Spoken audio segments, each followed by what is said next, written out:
हरे कृष्णा। आइए आज हम गीता जी के 5वें अध्याय के 12वें श्लोक की विस्तृत व्याख्या करेंगे। युक्तः कर्म फलं त्यक्त्वा शान्तिमाप्नोति नैष्ठिकीम् अयुक्तः कामकारेण फले सक्तो निबध्यते। अर्थात कर्मयोगी कर्मफल का त्याग करके नैष्ठिकी शांति को प्राप्त होता है, परंतु सकाम मनुष्य कामना के कारण फल में आसक्त होकर बंध जाता है। व्याख्या है युक्त है। इस पद का अर्थ प्रसंग के अनुसार लिया जाता है। जैसे इसी अध्याय के 8वें श्लोक में अपने को अकर्ता मानने वाले सांख्य योगी के लिए युक्तः पद आया है, ऐसे ही यहाँ कर्मफल का त्याग करने वाले कर्मयोगी के लिए युक्तः पद आया है। जिनका उद्देश्य समता है वे सभी पुरुष युक्त अर्थात योगी हैं।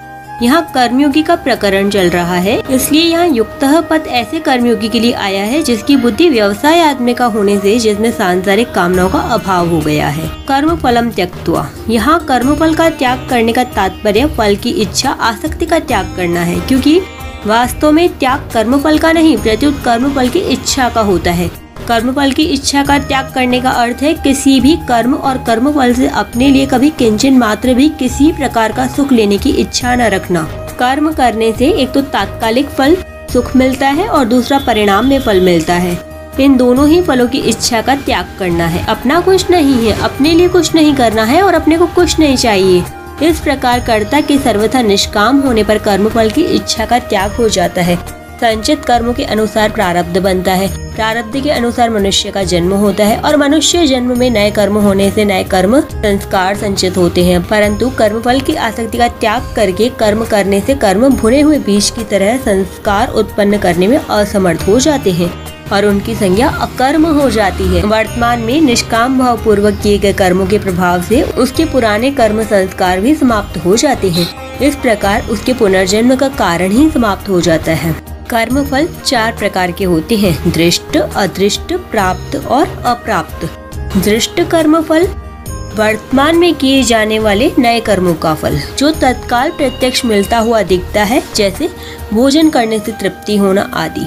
अदृष्ट वर्तमान में किए जाने वाले नए कर्मों का फल जो अभी तो संचित रूप से संग्रहित हो रहा है पर भविष्य में इस लोक और परलोक में अनुकूलता या प्रतिकूलता के रूप में मिलेगा। प्राप्त कर्मफल प्रारब्ध के अनुसार वर्तमान में मिले हुए शरीर, जाति, वर्ण, धन, संपत्ति, अनुकूल या प्रतिकूल परिस्थिति आदि।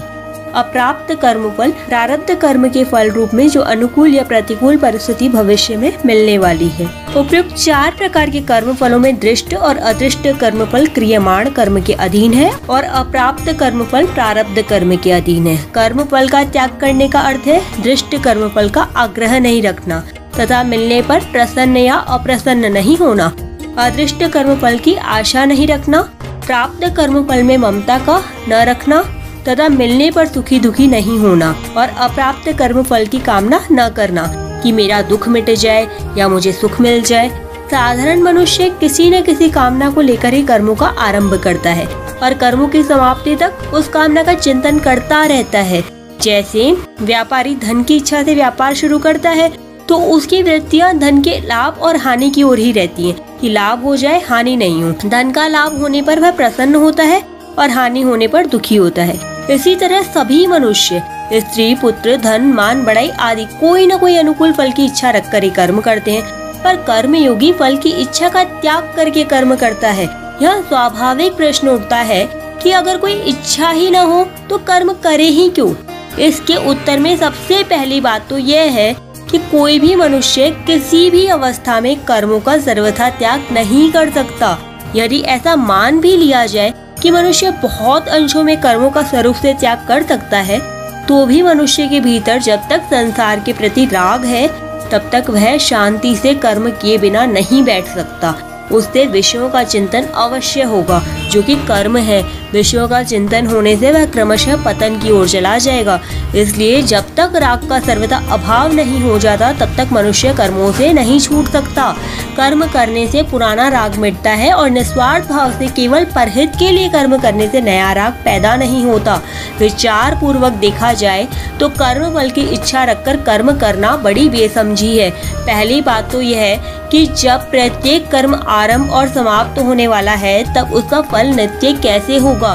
फल भी प्राप्त होकर नष्ट हो जाता है। तात्पर्य है कि कर्म और कर्मफल दोनों ही नाशवान हैं। या तो फल नहीं रहेगा या हमारा कहलाने वाला शरीर नहीं रहेगा। दूसरी बात, इच्छा रखें या न रखें, जो फल मिलने वाला है वह तो मिलेगा ही। इच्छा करने से अधिक फल मिलता हो और इच्छा नहीं करने से कम फल मिलता हो, ऐसी बात नहीं है। अतः फल की कामना करना बेसमझी ही है। निष्काम भाव से अर्थात फल की कामना न रखकर लोकहितार्थ कर्म करने से कर्मों से संबंध विच्छेद हो जाता है। कर्मयोगी के कर्म उद्देश्यहीन अर्थात पागल के कर्म की तरह नहीं होते। प्रत्युत परमात्म तत्व की प्राप्ति का महान उद्देश्य रखकर ही वह लोकहितार्थ सब कर्म करता है। उसके कर्मों का लक्ष्य परमात्म तत्व रहता है, सांसारिक पदार्थ नहीं। शरीर में ममता न रहने से उसमें आलस्य, अकर्मण्यता आदि दोष नहीं आते। प्रत्युत वह कर्मों को सुचारू रूप से और तत्परता के साथ करता है। यहाँ मार्मिक बात यह है कि जिन कर्मों को करने से नाशवान पदार्थों की प्राप्ति होती है, वे ही कर्म निष्काम भाव पूर्वक एकमात्र परमात्मा प्राप्ति का उद्देश्य रखकर लोकहितार्थ करने से नित्य सिद्ध परमात्मा तत्व की अनुभूति में हेतु बन सकते हैं। तीसरे अध्याय के 20वें श्लोक में कहा कि कर्मों के द्वारा ही जनकादि कर्मयोगियों को परमात्मा प्राप्ति रूपी सिद्धि मिली। और छठे अध्याय के 3रे श्लोक में कहा कि योग में आरूढ़ होने के लिए कर्म करना आवश्यक है। इन सब बातों से यह अर्थ निकलता है कि परमात्मा तत्व की प्राप्ति कर्मों से होती है। पार्वती, मनु, शत्रुपा आदि को भी तपरूप कर्म से भगवत प्राप्ति हुई।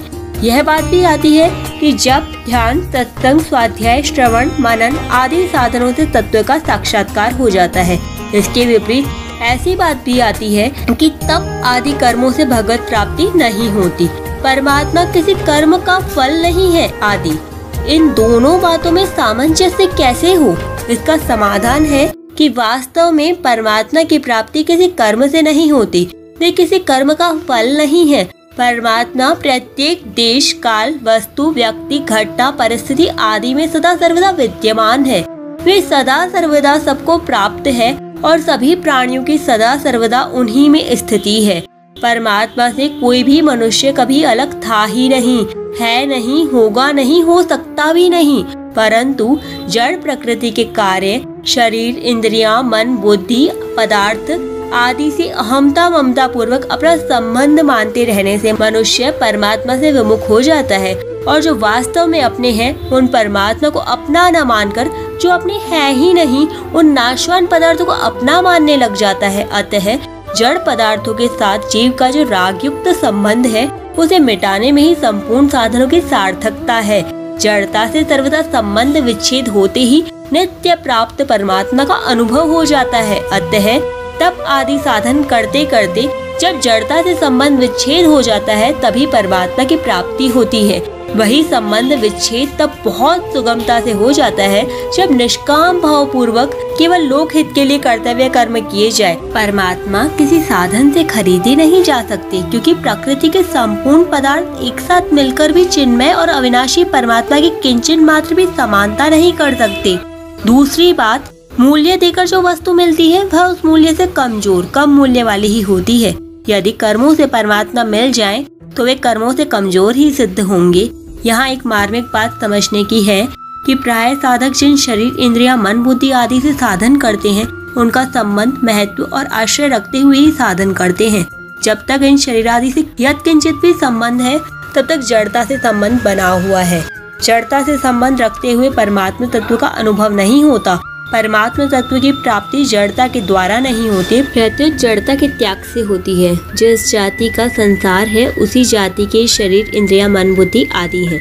अतः इन्हें संसार का ही मानकर संसार की ही सेवा में लगा दें, परंतु इन शरीर आदि से किंचन मात्र भी अपना संबंध न माने, इन्हें महत्व न दे, इनका आश्रय न रखे, क्योंकि असत से संबंध रखते हुए असत की सर्वथा निवृत्ति नहीं हो सकती। असत से संबंध विच्छेद करने के लिए निष्काम भाव से किए हुए सब कर्म सहायक होते हैं। असत से सर्वथा संबंध विच्छेद होते ही परमात्मा से जो विमुक्ता हो रही थी वह मिट जाती है और नित्य प्राप्त परमात्मा तत्व की अनुभूति हो जाती है।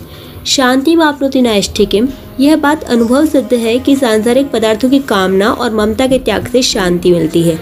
सुषुप्ति में जब संसार की विस्मृति हो जाती है तब उसमें भी शांति का अनुभव होता है। यदि जागृत में ही संसार का संबंध विच्छेद हो जाए तो फिर कहना ही क्या। ऐसे ही नींद आने, किसी कार्य के पूरा होने, लड़की का विवाह होने आदि से भी एक शांति मिलती है। तात्पर्य है कि सांसारिक कामना, ममता और आसक्ति का त्याग करते ही शांति प्राप्त होती है। परंतु इस शांति का उपभोग करने से अर्थात इसमें सुख लेने से और ऐसे ही लक्ष्य मान लेने से साधक इस शांति के फल रूप मिलने वाली नैष्ठिकी शांति अर्थात परम शांति से वंचित रह जाता है। कारण कि यह शांति ध्येय नहीं है, प्रत्युत परम शांति का कारण है। योगारूढ़स्य तस्यैव शमः कारणमुच्यते। संसार के संबंध विच्छेद से होने वाली शांति सत्व गुण से संबंध रखने वाली सात्विकी शांति है। जब तक साधक इस शांति का भोग करता है और इस शांति से मुझे शांति है इस प्रकार अपना संबंध मानता है, तब तक परिच्छिन्नता रहती है, और जब तक परिच्छिन्नता रहती है तब तक अखंड एक रस रहने वाली वास्तविक शांति का अनुभव नहीं होता। अयुक्तः काम कारेण फले सक्तो निबध्यते। जो कर्मयोगी नहीं है प्रत्युत कर्मी है, ऐसे सकाम पुरुष के लिए यहाँ अयुक्तः पद आया है। सकाम पुरुष नई नई कामनाओं के कारण फल में आसक्त होकर जन्म मरण रूप बंधन में पड़ जाता है। कामना मात्र से कोई भी पदार्थ नहीं मिलता, अगर मिलता है तो सदा साथ नहीं रहता। ऐसी बात प्रत्यक्ष होने पर भी पदार्थों की कामना रखना प्रमाद ही है। तुलसीदास जी महाराज कहते हैं, अंतहु तो ही तजैंगे पामर तू न तजय अवहीजे। का अर्थ यह नहीं कि पदार्थों को स्वरूप से छोड़ दें। अगर स्वरूप से छोड़ने पर ही मुक्ति होती तो मरने वाले सभी मुक्त हो जाते। पदार्थ तो अपने आप ही स्वरूप से छूटते चले जा रहे हैं। अतः वास्तव में उन पदार्थों में जो कामना, ममता और आसक्ति है उसी को छोड़ना है, क्योंकि पदार्थों से कामना, ममता, आसक्ति पूर्वक माना हुआ संबंध ही जन्म मरण रूप बंधन का कारण है। कर्मयोग के आचरण से कर्मों का प्रवाह केवल परहित के लिए होने से यह माना हुआ संबंध सुगमता से छूट जाता है। यहाँ परिशिष्ट भाव यह है कि वास्तव में मुक्ति के लिए या परमात्मा प्राप्ति के लिए साधन करना भी फलासक्ति है। मनुष्य की आदत पड़ी हुई है कि वह प्रत्येक कार्य फल की कामना से करता है। इसीलिए कहा जाता है कि मुक्ति के लिए, परमात्मा प्राप्ति के लिए साधन करे। वास्तव में साधन केवल असाधन को मिटाने के लिए है। मुक्ति स्वतः सिद्ध है, परमात्मा नित्य प्राप्त है। परमात्मा प्राप्ति किसी क्रिया का फल नहीं है, अतः कुछ करने से परमात्मा प्राप्ति होगी ऐसी इच्छा रखना भी फलेच्छा है। साधक को यह नहीं देखना कि मैं साधन करूंगा तो इसका फल यह होगा। फल को देखना ही फलासक्ति है, जिससे वर्तमान में साधन ठीक नहीं होता। अतः फल को ना देखकर अपने साधन को देखना चाहिए, साधन तत्पर होकर करना चाहिए, फिर सिद्धि अपने आप आएगी। अगर साधक फल की ओर देखता रहेगा तो सिद्धि नहीं होगी। हम निर्विकल्प निष्काम हो जाएंगे तो बड़ा सुख मिलेगा। इस प्रकार मूल में सुख लेने की जो इच्छा रहती है यह भी फलेच्छा है, जो साधक को निर्विकल्प निष्काम नहीं होने देती। कर्मयोग का वर्णन करके अब भगवान पुनः सांख्य योग का विस्तार पूर्वक वर्णन करते हैं। 13वें श्लोक की व्याख्या हम कल करेंगे। हरे कृष्णा, राधे राधे।